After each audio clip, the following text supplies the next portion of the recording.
Hello guys. So till now we have done the preparatory phase of the glycolysis. If you have not watched that video, go into the description section below and you can find the link there. So now we are going to start with the payoff phase. The last chemical compound that was formed, the product of the preparatory phase, was triose phosphate, which is actually glyceraldehyde 3-phosphate. It is interconvertible with dihydroxyacetone phosphate. Now, both of these are formed, glyceraldehyde 3-phosphate and dihydroxyacetone phosphate. Because of the interconvertible nature, these are actually the isomers. So, only one of them will be formed, but the quantity will be 2. The compounds in quantity will be 2 of any of these. So, we will take the glyceraldehyde 3-phosphate, but from this glyceraldehyde 3-phosphate, because 2 compounds have been formed now, every product that is going to be produced is actually 2 in quantity. So all of them are multiplied by 2. Alright, so now let's start with the reaction. First is glyceraldehyde 3-phosphate. NAD positive is converted to NADH plus H positive, right? And in the presence of glyceraldehyde phosphate dehydrogenase. What does this dehydrogenase enzyme means? Means the reaction is dehydrogenation, right? Dehydrogenation is happening.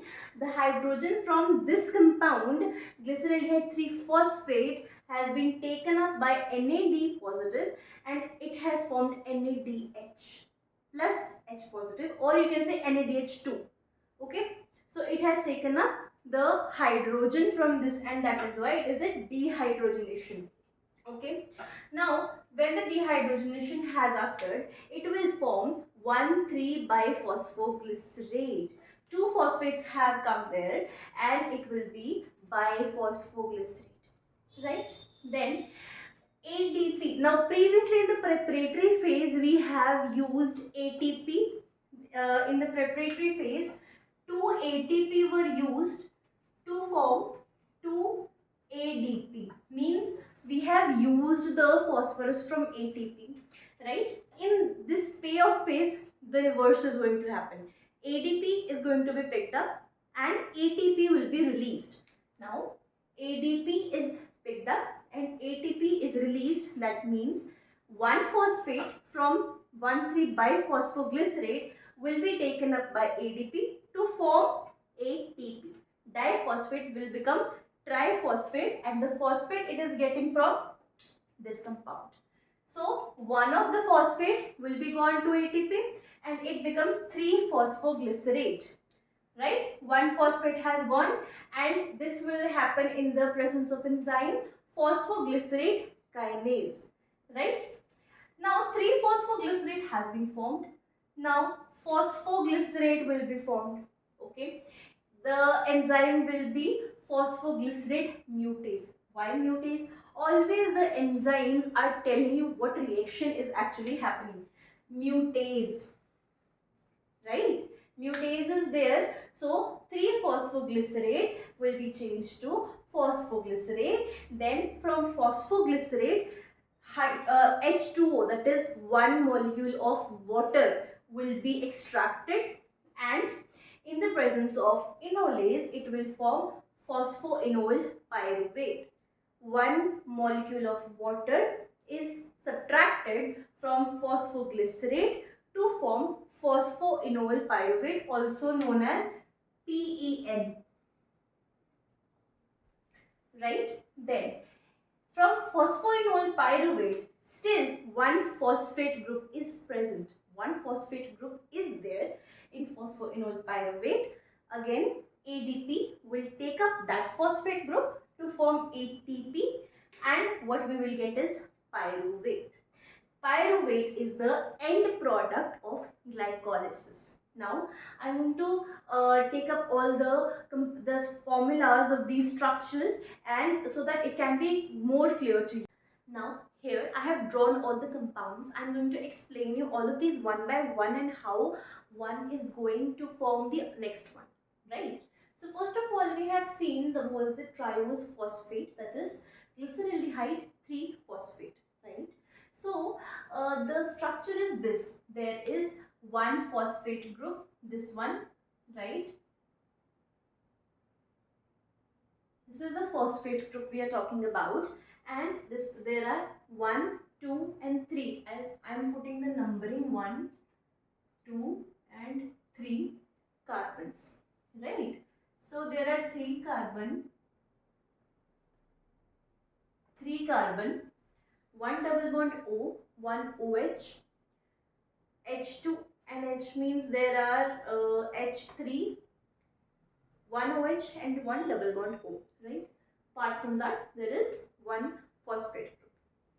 Now, from this, the product formed is 1,3-biphosphoglycerate in the presence of glyceraldehyde phosphate dehydrogenase, right? So, this is a dehydrogenation reaction. In this, H3PO4 has been used.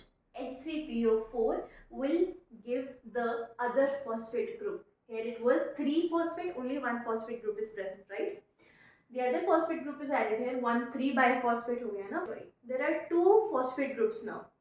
So the second phosphate group is coming from H3PO4, okay? So this is the compound of this 1,3-biphosphoglycerate. This is the structure. So you see, this phosphate is already present. Just see, OH, P, OH, double bond O. OH, P, OH, double bond O connected with O, and then this is the I am going to mark it. This is the first carbon, second carbon, third carbon. On the first carbon there is only CH2. Second carbon there is 1 OH, and the third carbon has 1 double bond O and H.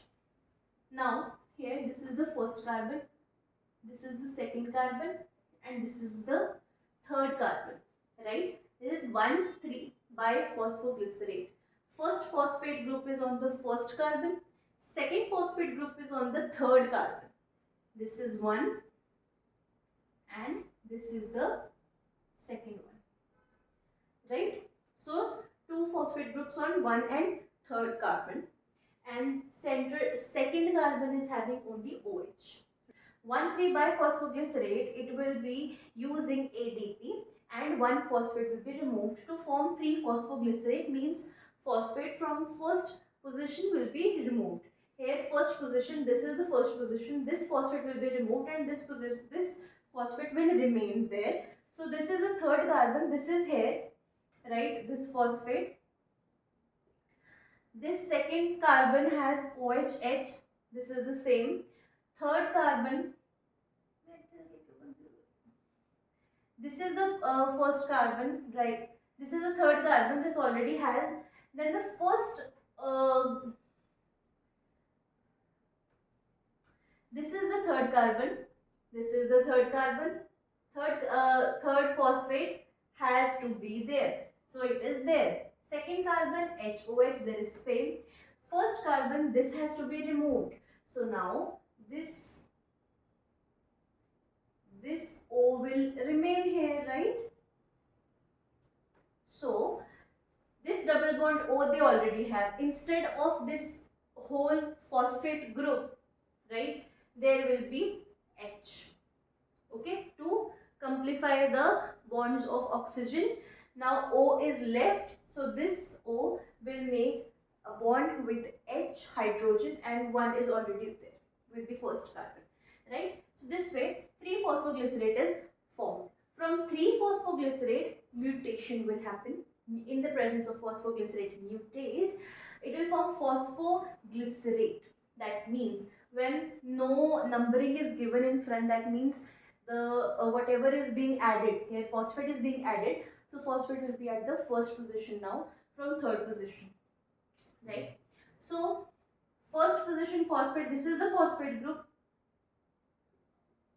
right? This carbon is number 1, then second carbon is this, then third carbon is this. Now just look into it. If you are having any confusion, please go back and return.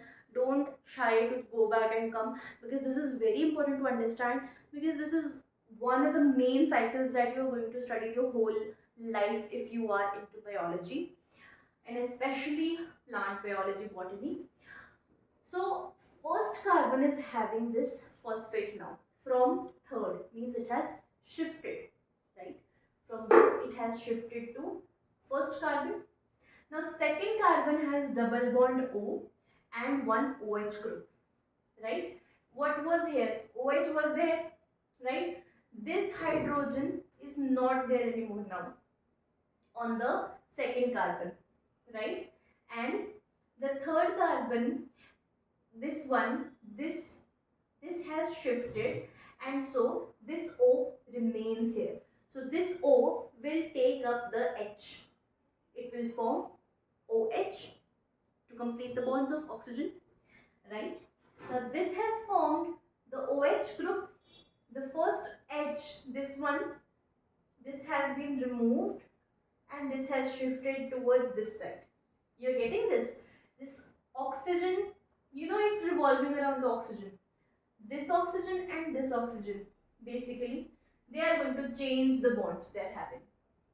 The phosphate group on first position, this will go on to this, and this hydrogen, this will go on to this. So this is the first carbon, phosphate group has attached. Second carbon, we'll talk later. Third carbon, OH. Third carbon had O, right? Now, second carbon, now here first carbon had a double bond O. Here first carbon is having one bond with oxygen to make up the phosphate group, one bond with the second carbon and one bond with the third carbon. Understand this point very carefully. What has happened here? The first carbon and the second carbon, okay, they are attached to each other, but instead the third carbon is not attached with the second carbon. It is actually attached with the first carbon. Here it was a sequence 1, 2, 3. Here it is not. First is attached with the third, and first is also attached with the second. So second carbon has taken up this double bond O from first position. Getting this? From first position. Now firstly, in this what has happened? Phosphate group from third carbon has shifted to first, and hydrogen, that is to form OH, has shifted from first carbon to the third. Then oxygen, double bond O, double bond with the oxygen from first carbon has shifted to second position. Why? To fill up the bonds. Okay. So it will form a double bond with oxygen at the second position. Then it will be phosphoglycerate. After that, in the presence of enolase, what will happen? Dehydration. Dehydration reaction. Water is removed. Water is removed, that is H2O. Right? This H2O. Look into this. Where do you find H2O?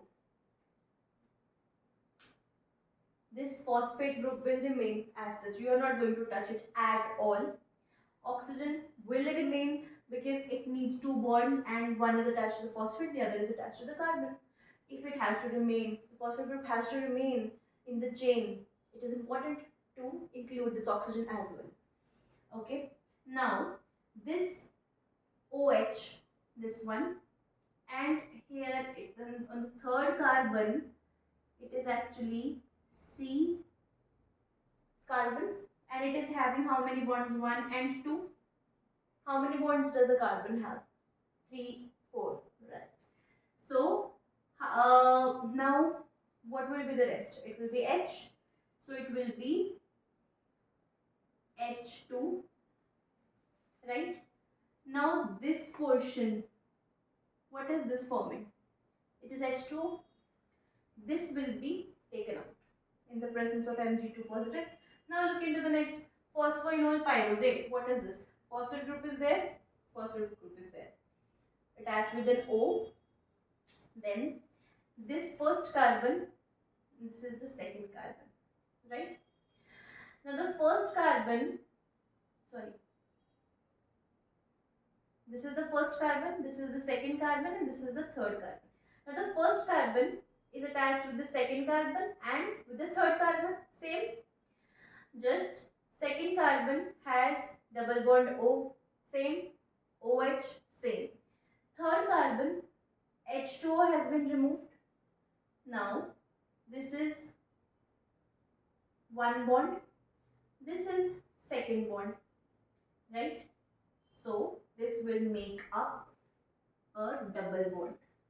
This becomes CH2 and double bond will be formed. Why? Because 4 bonds will be completed only with a CH2. So one was with this, one with OH, one with H and one with H. So there were 4 bonds already, right? And now it will be a CH2 with a double bond. Why? Because this bond has shifted towards this side. Now if we see the last step where phosphoenol pyruvate is getting converted to pyruvate in the presence of pyruvate kinase, 1 ADP is getting converted to ATP, that means one molecule of phosphate from phosphoenol pyruvate is taken up and pyruvate is not having any phosphate group. So here you see the first carbon phosphate group has been removed. Instead of phosphate, H has come, making it up to OH, the first OH. Then second, it was double bond CH2. CH2 has been removed and instead on the first carbon only a double bond O has come on. Second carbon already had a double bond O and the third carbon, now previously it was the third carbon that was on the double bond, that is CH2, that has shifted from third, that position double bond O has come and it has shifted where OH was present in phosphoenol pyruvate. So here with a double bond O, second carbon, the third carbon is attached with the second carbon. That means again a chain of carbons 1, 2 and 3 have been formed.